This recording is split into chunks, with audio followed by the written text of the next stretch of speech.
Bonjour et bienvenue sur ma chaîne. Je suis Emma Denève et j'aide les femmes à être belles avec un grand B. Je suis à la tête du site Bien Habillé qui, depuis 2012, a pour vocation de vous aider à gagner en style, en féminité et aussi en confiance personnelle. Si vous êtes nouvelle ici, n'hésitez pas à vous abonner à ma chaîne. N'hésitez pas aussi à me suivre sur Instagram. Je vous y raconte un petit peu mon quotidien de vie de maman qui travaille et qui vit sous les tropiques ici à l'île Maurice. Aujourd'hui, très gros sujet. Je vais parler de la colorimétrie et plus précisément pourquoi je ne suis pas du tout fan de ce concept.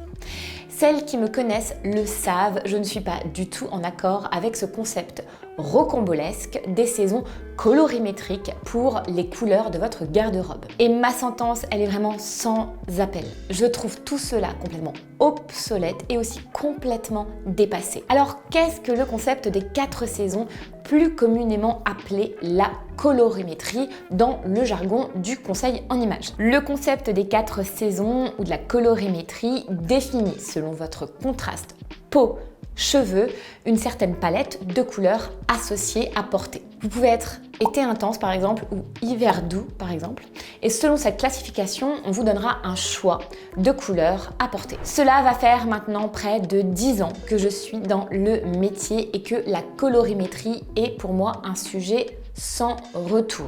Et le problème, c'est que toujours plus de conseils paraissent aujourd'hui autour de cette thématique. Il fallait donc que j'intervienne. Le pire dans tout ça, c'est que c'est un réel casse-tête. Les sites de conseils en images, les vidéos YouTube et les blogs se contredisent et essayent de mettre le doigt sur une théorie qu'il est vraiment impossible de saisir ou même d'appliquer sans s'arracher littéralement les cheveux. Alors aujourd'hui, je me lâche et je vais vous dire exactement pourquoi je pense qu'il vaudrait mieux pour vous, comme pour votre style, que vous ne vous y attardiez tout simplement pas. Je pense aussi que beaucoup d'entre vous allez vous sentir soulagés à l'idée de vous défaire de ce concept. Si vous me suivez depuis un petit moment, j'ai moi-même écrit un article sur mon blog à ce sujet en 2014. Oui, ça fait un petit moment que je suis là. Cet article avait pas mal fait le buzz à l'époque. Il a récolté plus de 200 commentaires, il me semble, à ce jour. Je vais vous mettre le lien de l'article en bio si vous voulez y accéder. Et voilà, vous aurez plus de détails sur cet article. À l'époque, vous étiez déjà nombreuses à me dire en commentaire que vous étiez complètement d'accord avec moi. Comme Marie qui me disait à l'époque, je n'ai jamais vraiment compris si j'étais printemps ou hiver, mais je me donne le droit, en fin de compte, d'aimer certaines couleurs plus que d'autres et de trouver que certaines couleurs sont plus faciles à aborder et à mixer que d'autres. Ou encore Arlette qui disait à l'époque « J'ai lu avec intérêt ton article, j'ai suivi un relooking et je suis une femme printemps. J'ai fait mes achats avec mes couleurs et c'est galère. » Si vous passez par là, Marie-Arlette, je vous embrasse. Bon, et puis moi, je vous rassure là-dessus, je n'ai moi-même jamais vraiment compris ce que je devais suivre comme conseil en suivant cette technique de conseil en images un poil vieillissante. D'après ce que j'ai perçu, voici la palette de couleurs, je vais l'afficher ici, que je devrais porter par exemple. Ok, donc là, moi qui n'aime pas le violet du tout et qui adore le rouge à lèvres bien saturé, je suis un peu mal barrée. Et pour cause, cette méthode, elle est un peu bidon. Au mieux, elle crée de la confusion, au pire, elle vous enferme dans un dogme qui n'a pas de sens, comme nous allons le voir dans cette vidéo. Certaines professionnelles de l'image en sont même à baser toute leur théorie uniquement sur ce concept de couleurs. Ce que je trouve bien dommage parce que pour moi, il est quand même très restrictif. On peut se demander pourquoi alors autant de conseillères en images insistent sur cette colorimétrie et pourquoi elles offrent autant de prestations en ce sens en portant du coup plein de chiffons de couleurs différentes à votre cou ou alors en vous proposant des palettes qui n'ont pas de sens. En fait, c'est très simple. Ce qui se passe, c'est qu'on tombe un peu dans le dogme ici. Je vous explique, et tant pis si je me fais quelques petites ennemies au passage, de toute façon je suis à l'île Maurice, je suis loin. Les conseillères en images que vous écoutez ou que vous suivez sont pour la plupart du temps formées dans des écoles de conseil en images. Elles ont donc dans leur cursus cette fameuse méthode un poil poussiéreuse qui est la théorie des saisons. Elles la prennent et ensuite elles vous la proposent en prestation. Le problème ici pour moi, c'est vraiment le manque d'introspection. C'est le manque de recul dans la réflexion. C'est le manque de hauteur par rapport à ce que les femmes ont réellement besoin quand elles viennent trouver une conseillère en images. J'ai suivi et j'ai coaché plus de 5000 femmes à travers mes guides et à travers mes formations et je peux vous dire une chose. Une femme qui cherche son style n'a pas besoin d'être enfermée dans un dogme de couleur. C'est d'ailleurs scandaleux de lui offrir pour consolation location une palette et de la renvoyer chez elle. Une femme qui essaye de trouver son style a tout d'abord besoin de reprendre confiance en elle et de se réaligner grâce à son intuition afin de comprendre quelles sont les couleurs qui l'attirent tout simplement. Vient ensuite l'environnement, la question des habitudes de vie, la profession, l'endroit dans lequel elle habite et bien sûr ses préférences personnelles. Et je peux vous dire une chose, la couleur c'est vraiment quelque chose que je connais sur le bout des doigts. Je suis la fille du créateur de bijoux en résine Dominique Denève et j'ai toute mon enfance baignée dans les couleurs parce que mon papa, à chaque nouvelle saison, il inventait de nouvelles couleurs. Il est d'ailleurs reconnu dans le métier comme un excellent coloriste. Il a travaillé dans le prêt-à-porter avec les plus grandes maisons de couture afin de leur créer des couleurs et des designs sur mesure. Je parle ici de Kenzo, de Christian Dior, de Louis Vuitton ou encore de Lacroix. Tout ça pour vous dire que la couleur doit être vraiment prise au sérieux, que seules les belles couleurs doivent être considérées. C'est le concept de la couleur juste comme nous allons le voir ici. Pour ma part, je ne suis pas allée à l'école des conseillères en images et j'en suis plutôt heureuse. Mais je suis allée plutôt à l'école du style, sur le terrain, directement dans les ateliers, l'atelier de mon papa ou dans les salons de créateurs. C'est comme cela que j'ai pu forger mes propres concepts autour des couleurs et non juste reprendre des concepts qui existent et les rabâcher.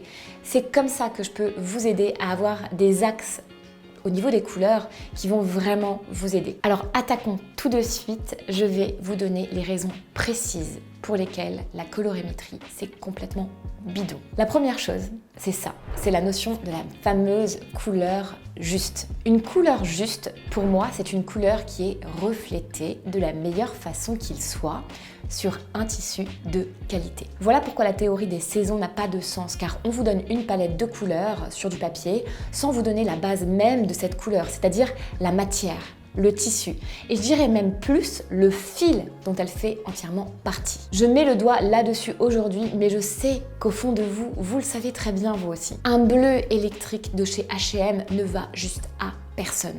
Un vert gazon de chez Zara est très difficile à porter, même si c'est dans votre palette. Par contre, un bleu électrique de qualité, chez des marques qui savent créer des belles couleurs, n'aura tout simplement pas la même densité, pas la même lumière. La pièce n'aura tout simplement pas le même porté. Voici pour exemple un bleu électrique de chez H&M comparé à un bleu électrique de la marque Essentiel, qui sait très bien gérer les couleurs. Qu'est-ce qui, selon vous, sera plus harmonieux sur vous? Personnellement, j'aime pas trop le bleu électrique, mais je peux vous dire qu'entre les deux, mon choix est très vite fait. La deuxième chose à prendre en compte, c'est la lumière, ou plutôt la lumière naturelle. Une fois de plus, la théorie des 4 saisons ne fait pas sens car elle ne prend pas du tout en compte la lumière. Pourtant, elle est centrale dans la perception des couleurs. Je suis d'ailleurs toujours très perplexe quand je visite certains endroits ou même lorsque je suis chez des clientes. Je vais vous donner une astuce toute simple pour être beaucoup plus belle en un clin d'œil. Changez vos ampoules et n'optez que pour de la lumière naturelle jaune clair. Oubliez les lumières blanches qui sont très souvent choisies pour leur puissance mais qui agressent les couleurs. Changer toutes vos ampoules pour des lumières jaunes va vous aider à avoir une meilleure image de vous-même. D'ailleurs, avez-vous remarqué que juste personne n'est beau ou belle sous les lumières du métro? Elles sont horribles ces lumières. Elles nous donnent un teint livide. Vous savez maintenant exactement pourquoi, elles sont trop blanches. Bref, si une conseillère en images vous propose un test de colorimétrie et que son bureau est éclairé à l'ampoule blanche, fuyez. Optez toujours pour de la lumière chaude, plus jaune que blanche. Cela va vraiment vous aider à avoir une plus belle perception de vous-même et des couleurs que vous portez. Et vous allez le voir, c'est assez magique, rien que ça change complètement la donne. En troisième point, il est important de prendre en compte votre Ikigai style. J'enseigne cette méthode dans mes formations et elle est similaire à celle du bilan d'image au sein du conseil en images, mais elle va un peu plus loin parce qu'elle prend en compte les caractéristiques de vie et les goûts personnels de la personne. Nous sommes toutes uniques, nous avons toutes des quotidiens uniques, nous avons des silhouettes uniques. Et c'est pourquoi il est si important d'aller en profondeur et de rentrer dans les recoins de votre personnalité afin de travailler sur votre style et sur votre palette de couleurs. Alors je vais vous donner un exemple tout simple. On ne s'habille pas pareil quand on habite à la campagne ou quand on habite dans une grande ville.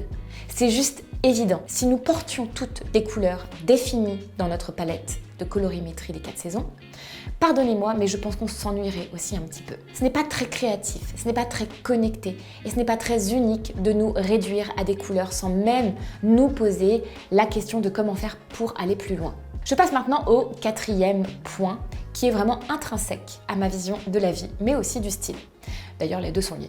Et cette vision-là, c'est que je déteste les extrêmes. Et du coup, je ne pense pas que s'enfermer dans une palette de couleurs soit la solution pour quiconque. Je ne pense pas non plus qu'en interdisant à une femme certaines couleurs, cela peut l'aider à améliorer son style, ni la former à sa propre créativité. Cela ne peut pas non plus l'aider à gagner en intuition.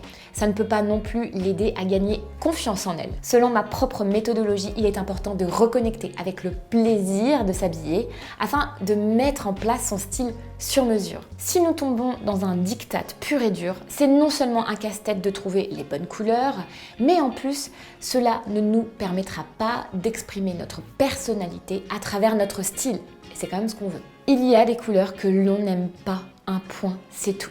Moi, je n'aime pas le violet. Et cela depuis toute petite. Je ne porterai jamais cette couleur, même si elle est inscrite dans ma palette de couleurs de femme été. Je peux la porter sur un imprimé, je peux la porter en lilas, mais j'aime pas le violet. Enfin, et ce sera mon dernier point, certaines des couleurs que l'on nous prescrit dans cette théorie des 4 saisons sont juste impossibles à trouver dans les grandes comme dans les petites enseignes d'ailleurs. Que nous le voulions ou non, nous faisons tout de même marcher cette énorme industrie qu'est le monde du textile en nous habillant. Ce qui veut dire que même si vous achetez vos propres tissus et que vous confectionnez vous-même vos propres vêtements, vous êtes tout de même réduite au choix des couleurs que l'industrie aura choisies pour vous. Derrière tout cela, il y a des salons du textile, il y a des stylistes en tout genre, il y a des industriels du fil qui, selon les tendances de la saison définies par les bureaux de tendance justement, vont venir implémenter des couleurs précises. Donc franchement, bonne chance pour trouver le jaune poussin qui vous ira le mieux, parce que s'il n'est pas disponible en ce moment, c'est que la giga industrie du textile en aura décidé autrement à coup de nuancier Pantone.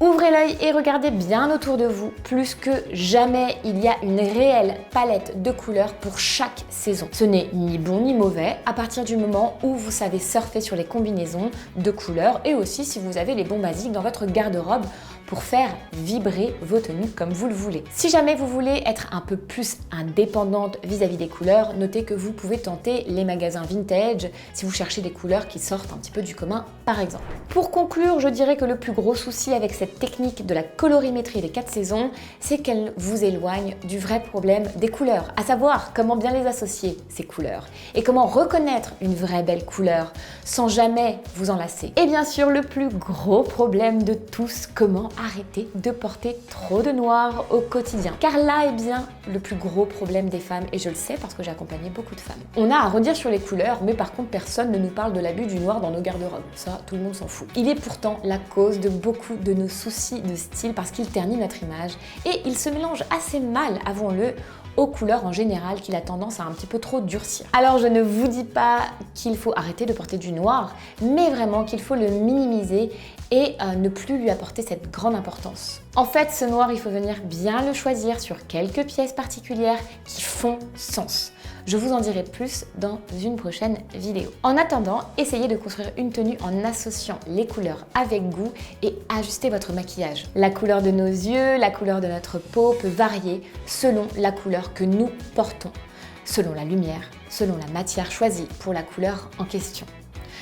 Tout est une question de détail et de cohérence et non pas de couleur à diaboliser selon qui vous êtes. C'est à nous de trouver notre propre alchimie en portant les couleurs de manière personnalisée, en rééquilibrant avec un rouge à lèvres ou un accessoire.